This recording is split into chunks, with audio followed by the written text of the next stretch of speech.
కనుక సర్వసత్యము అంటున్నాడు చూడండి. ఎవరు రావాలి సర్వసత్యం చెప్పాలి అంటే? సత్యస్వరూపి అయిన ఆత్మ వచ్చినప్పుడు మిమ్మును సర్వసత్యములోనికి నడిపించును.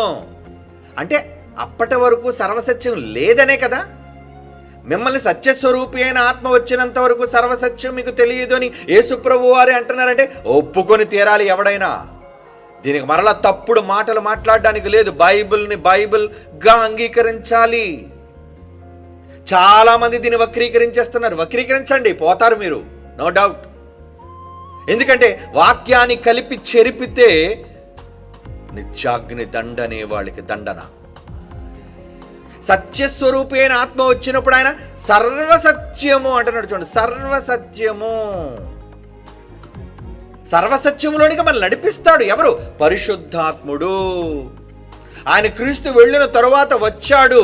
ఆయన అపోస్తలులను ప్రేరేపించాడు.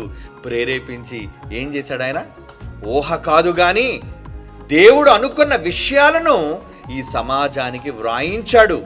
వ్రాయించటం వలన తరువాత సంపూర్ణం చేశాడు. ఆ సంపూర్ణ హెచ్చరికే మనం నిన్న చదువుకున్నాం. ప్రకటన గ్రంథం 22వ అధ్యాయం 18-19 వచనాలు. ఒకటి కలపొద్దు, ఒకటి తీయొద్దు.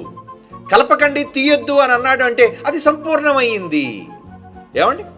స్థిరపరచబడింది. మనకి స్థిరపరచబడింది. సంపూర్ణంగా దేవుని వాక్యం వచ్చింది.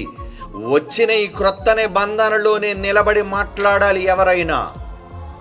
పాత నిబంధనలోనికి వెళ్ళి మాట్లాడుతున్నారేంటి మాటి మాటికి? అది సంపూర్ణమైనది కాదు. సంపూర్ణమైనది కాదు పాత నిబంధన. Note this. పాత నిబంధనలోని సంపూర్ణత లేదు. క్రొత్త నిబంధన యేసు పలికినప్పటి నుంచి, యేసు భూమి మీదకి వచ్చినప్పటి నుంచి ఆయన పరలోకమందున్న తండ్రిని తండ్రిగా పరిచయం చేయటం, తాను వెళ్ళబోయే లోకానికి మనం వెళ్తాము అని చెప్పటం, ఆయన వచ్చి మనల్ని తీసుకుని వెళతాడు అని చెప్పటం, క్రొత్త నిబంధనలో మత్తయి నుంచి ప్రకటన గ్రంథం వరకే సంపూర్ణ సత్యం దాగి ఉందన్న విషయాన్ని పిల్లలారా మీరు గమనించండి.